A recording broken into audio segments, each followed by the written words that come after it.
So a little bit about the structure and properties of ionic compounds, because one of the aims of this series of videos is for you to become familiar how the type of bond determines the physical and chemical properties of a compound. Ionic compounds don't exist as a single unit, but they form a 3D structure. When we write, and we will look at it later on, when we write, this is the compound water, H2O. That is a covalent compound, and we call that molecule. And that's a discrete compound made of one atom of oxygen and two atoms of hydrogen.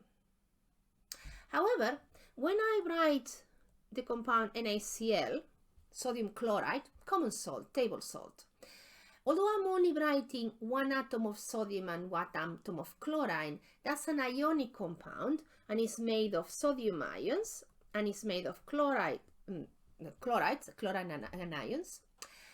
There's not going to be only one atom of sodium and one ion of sodium and one chloride ion. You're going to have an array of sodium ions and chloride ions in a 3D structure. We call that a crystal lattice. And I've got a picture in the next slide to try to show this. And those ions are held together by electronic attraction. We call it Coulombic attraction. The basic that a positive charges attract negative charges and vice versa. They tend to be crystalline. They are solids. They tend to have reasonably high melting and boiling points, not as high as metals because they're quite high, a few hundred degrees. I think sodium chloride, the melting point is around 400 degrees, and by comparison, water is 100 degrees. Water, that's the boiling point. Water is 0 degrees. They tend to be brittle, and they are typically soluble in water because they can split into the ions, the positive and negative ions, and they can conduct electricity. They are electrolytes because you have that positive and negative charges that allows the electric current to go through. This is my attempt to show you how sodium chloride looks like. So as you can see in this picture, we've got we don't have one ion of sodium and one ion of chlorine. We have an array of sodium atoms and chloride, sodium ions and chloride ions. And I've tried to draw them as the sodium being slightly smaller, remember, because it loses one electron and the ion shrinks with respect to the atom. And in terms of the chloride, is slightly larger because it gains one electron and it becomes larger. And those positive and negative charges attract each other just by Coulombic interactions. They're just positive charges attract negative charges and vice versa. And that's a 3D lattice, and it's a 3D structure that we call a lattice, a crystal lattice. A brief commentary about transition metal ions, the center of the periodic table. You have the d orbitals partially occupied. So you've got more electrons to play with. That means that the transition metal ions often, well, they all tend to have more than one ion that they can form, and that is a stable positive ion, all positive ions, but you know, like they can lose 1 or 2 or 3 electrons, etc. And that gives them a much richer chemistry because they can form more ions. They are highly colored, and it's beyond this module to explain why, but it's related to how those d electrons are configured, and how then those d electrons interact with light, and they often have magnetic properties. And we do care. We do care about transition metals having more than one type of positive ion they can form, and it gives them a really rich chemistry. And but it's a very different chemistry, because if you have chromium 6 and chromium 6 plus and chromium 3 plus and chromium 4 plus. If you have something like the atom of chromium that has quite a few different positive ions that it can stabilize, they are not all interact the same with the environment, and some are more polluting than others. And you might have heard about chromium contamination, and you might have heard about Erin Brockovich. There was a very famous movie based on the story of this paralegal that discovered this huge scandal of an electric company, a gas company, contaminating groundwater with chromium 6, with this dichromate ion, which is, because it has so many positive charges, it's a much more unstable state that if you had fewer positive charges. For example, chromium 3 is another stable ion that chromium forms. But when you have chromium with such a high number of positive charges, like in the dichromate ion or the chromate ion, then it's very unstable, and it is much more toxic for the environment, and unfortunately for for humans, which is what the high.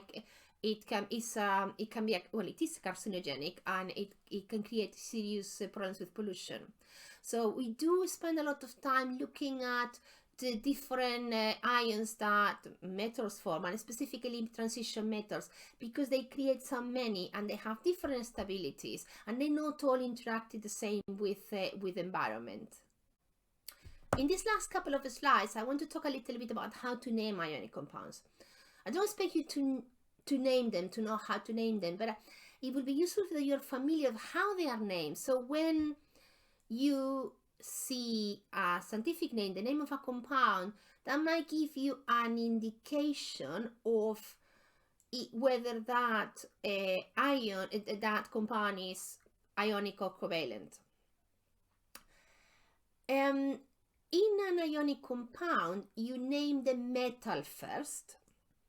So the cation goes first, so the metal will go first, and then you name the non-metal, the anion, and the non-metal gets this IDE ending. So in the case of NaCl, the metal is the sodium, and it's the one that makes the positive ion, and it goes first, and it doesn't change the name, it keeps sodium, and then you name the anion part, and that Cl is a Cl minus, is a chloride, which sounds quite straightforward.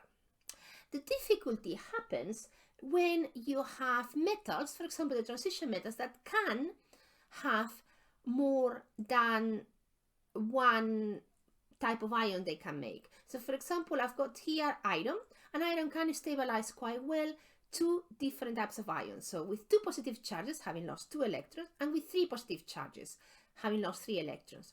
And both ions, iron 2 plus and iron 3 plus, both ions react really well with oxide, the anion of oxygen. And you make iron oxide in both cases, because iron goes first, that's the name of the metal, oxide goes second because it's the name of the anion. But you need to tell your reader that those 2 iron oxides are different, because one is made of iron with 2 positive charges, and one is made with iron with 3 positive charges. And that's when things get a bit tricky, because if you look at the formula of iron, the first iron oxide, the one where iron is iron 2 plus, is FeO. And the way you write it is, yes, you write iron oxide, but next to the word iron, next to the metal, you tell what is the charge of that iron. And in this case, because this compound is made of iron with 2 positive charges, that's what the 2 comes from. Is we use the Roman numeral to say my iron has 2 positive charges. It has lost 2 electrons. And then here, this is iron 3 plus, iron that has 3 positive charges, so you call this iron 3 oxide. But for reasons that maybe are not quite in an aim or part of the aim of this module, but please do ask me if you are curious about it. If you look at the formula of the iron 3 oxide, you will see that it's written Fe2O3. It means you're going to have 2 atoms of ions of iron 3 plus and 3 anions of oxygen 2 minus. So your compound Fe2O3 is called iron 3 oxide, and it's quite a bit, it can be confusing, but you say, what's that 3? Is it the 3? I mean, I see here it says Fe2O3 is the 3 from the oxygen, but the previous one, because the slight difficulty of naming ionic compounds is that it assumes that you know chemistry.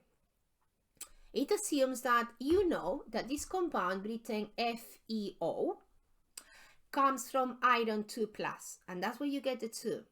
And it assumes that when you see the formula Fe2O3, you know that that iron is iron 3 plus, so that's where the 3 comes from.